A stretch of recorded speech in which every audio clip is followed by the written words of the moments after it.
Shark tank India एक ऐसा show जिसे एंटरप्रेन्योरशिप प्रमोट करने के लिए बनाया गया था। वही ये शो आज सस्ता रोडीज और बिग बॉस बन चुका है। शो में फंडिंग्स का तो पता नहीं, लेकिन इमोशनल ड्रामा, हंसी मजाक और लड़ाइयाँ जरूर हो रही हैं। शो पर फंडिंग्स पर डिस्कशन बाद में होती है, पर पहले ये कर लेते हैं। बैटमोबाइल तो मेरी है।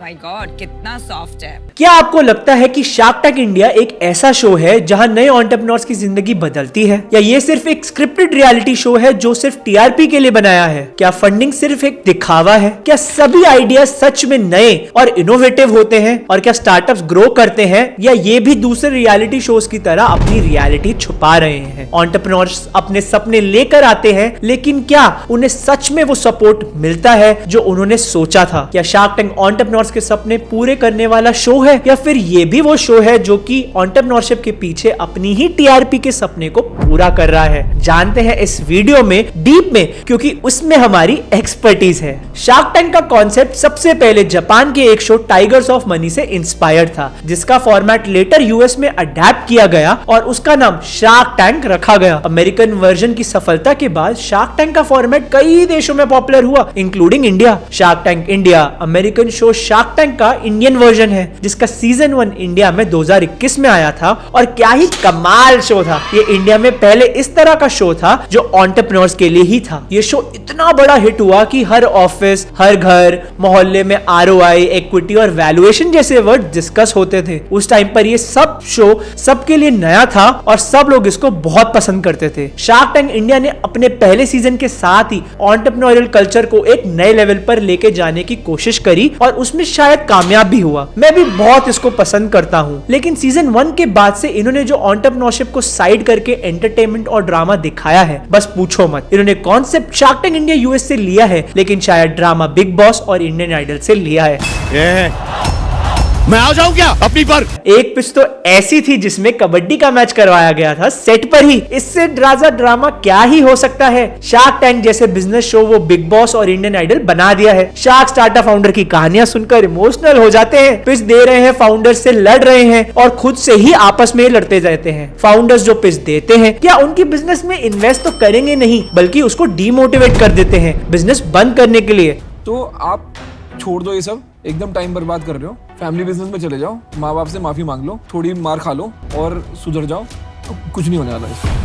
और शार्क्स का सवाल होता है, सेल्स कितनी हुई? अरे भाई, सेल्स और प्रॉफिट के लिए ही तो तुम्हारे पास आए हैं। अगर सब कुछ परफेक्ट होता तो वो यहाँ क्यों आता? फिर वो फाउंडर्स को उल्टा डिमोटिवेट कर देते हैं, इस बिजनेस का स्कोप नहीं है, बंद कर दो बता के। मतलब सपोर्ट देने के बजाय बिजनेस बंद करने का फ्री एडवाइस लेकर जाओ। हाँ, ये कर लो पहले। और ये बात अलग है कि शो के एंड तक जिन्होंने डील ली, उनका क्या हुआ किसी को नहीं पता। शार्क टैंक इंडिया पर डील होने का मतलब ये जरूरी नहीं है कि स्टार्टअप को शो के बाद एक्चुअल फंडिंग मिल जाए। अरे बाप रे, ये तो धोती खोल रहा है। सीजन 1 के 67 डील्स में सिर्फ 28 डील्स में ही शार्क्स ने पैसा इन्वेस्ट किया है, जो कि 41.5% का क्लोजर रेट दिखाता है। लेकिन सीजन 2 में ये नंबर बढ़कर 96% तक पहुंच गया, जहां 103 डील्स में से 99 डील्स ने इन्वेस्टमेंट हुई। पर सीजन 3 में ये परसेंट फिर गिरकर सिर्फ 54% का रह गया, जो कि शार्क टैंक इंडिया की क्रेडिबिलिटी पर सवाल उठाता है। अगर ढूंढते हैं कि फंडिंग किस वजह से नहीं हुई, तो पता चलता है शार्क्स और फाउंडर दोनों एक दूसरे को ब्लेम करते हैं। शार्क्स बोलते हैं कि फाउंडर्स ने घोस्ट कर दिया, वही दूसरी साइड फाउंडर्स बोलते हैं कि शार्क्स ने कॉल नहीं उठाया, शार्क्स हमसे मिले भी नहीं। ये क्या यहाँ पर मजाक हो रहा है? कौन है ये लोग?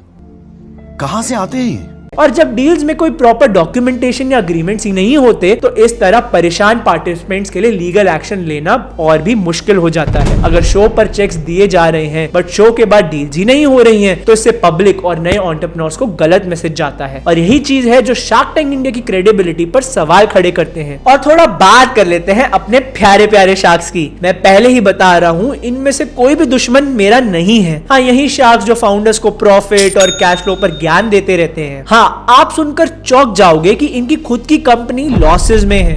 बॉस, ये सब दोगलापन है। हाँ, सही सुना। जो शार्क्स हैं उनकी खुद की कंपनीज के प्रॉफिट्स का अता पता नहीं। अरे यहाँ पर आने वाले नए नए एंटरप्रेन्योर्स भी कोई कम नहीं है। ज्यादातर फाउंडर्स अपनी कंपनी के लिए फंडिंग लेने नहीं आते हैं, बल्कि फ्री की मार्केटिंग करने आते हैं। क्योंकि शार्क टैंक पर अगर उनके आने वाला एपिसोड एयर होता है, तो पूरे देश में उनकी ब्रांड को फ्री में प्रमोशन मिलता है, जहां वो फेसबुक एड्स और इन्फ्लुएंसर्स से मार्केट मार्केटिंग करवाते हैं लाखों रुपए खर्च कर कर, अब वो काम उसके लिए शार्क टैंक इंडिया करता है, वो भी फ्री में। एक बार तो एक फाउंडर ने अपने मुंह से ही बोल दिया था, इन्होंने बोला कि एयर हो जाएगा। नमित था 0.1% रॉयल्टी एयर हो जाएंगे विद दिस ऑल दिस।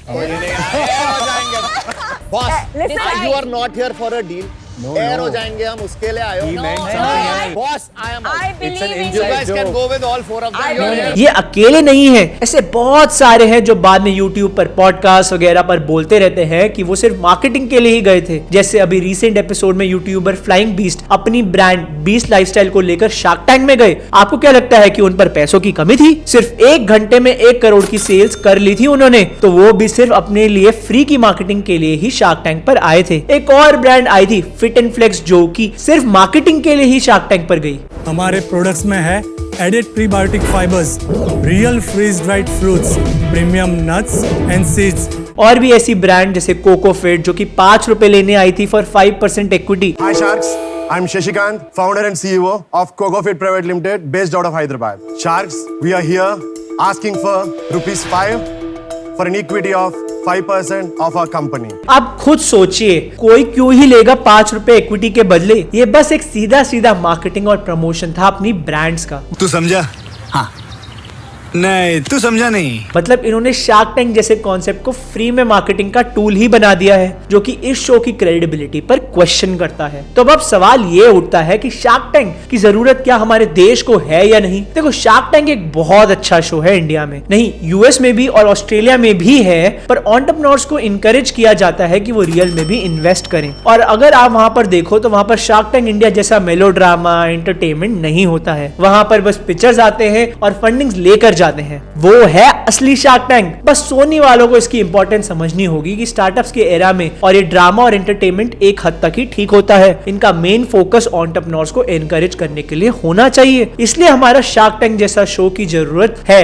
लेकिन ऐसे नहीं है कि आज ये बन चुका है, क्योंकि इंडिया में स्टार्टअप कल्चर बहुत ही बूम कर रहा है और इंडियन स्टार्टअप्स को इन्वेस्टर्स की जरूरत है, ऐसे टीआरपी के पीछे भागने वाले ड्रामेटिक शो की नहीं। तो यही शार्क टैंक इंडिया का असली रियलिटी है, जहाँ पे एक टाइम पे ये शो इंडियन एंटरप्रेन्योर्स का सपना पूरा करने के लिए एक प्लेटफॉर्म था, और वही शो मार्केटिंग और ड्रामा का अड्डा बन चुका है। शार्क टैंक इंडिया को अपने असली पर्पस पर वापस आना होगा, रियल इन्वेस्टमेंट्स, रियल मेंटरशिप और असली इनोवेशन को सपोर्ट करना होगा। ड्रामा और दोगलापन एक लेवल तक का होता है, लेकिन देश के एंटरप्रेन्योर्स के सपने के साथ मजाक नहीं करना चाहिए। तो आपको क्या लगता है, शार्क टैंक इंडिया अपने ओरिजिनल एसेंस को वापस ला पाएगा या फिर बस एक एंटरटेनमेंट शो बन के रह जाएगा? कमेंट करके हमें जरूर बताएं। और अगर आपको ये वीडियो इन्फॉर्मेटिव लगी तो इसे लाइक करें, अपने दोस्तों के साथ शेयर करें और चैनल को सब्सक्राइब करना ना भूलना। और अगर आपको जानना है कि इंडिया के पास अपनी खुद की सोशल मीडिया ऐप क्यों नहीं है, तो हमारी ये वीडियो को देख सकते हो। तो जल्दी आपको मिलते हैं अगली वीडियो में।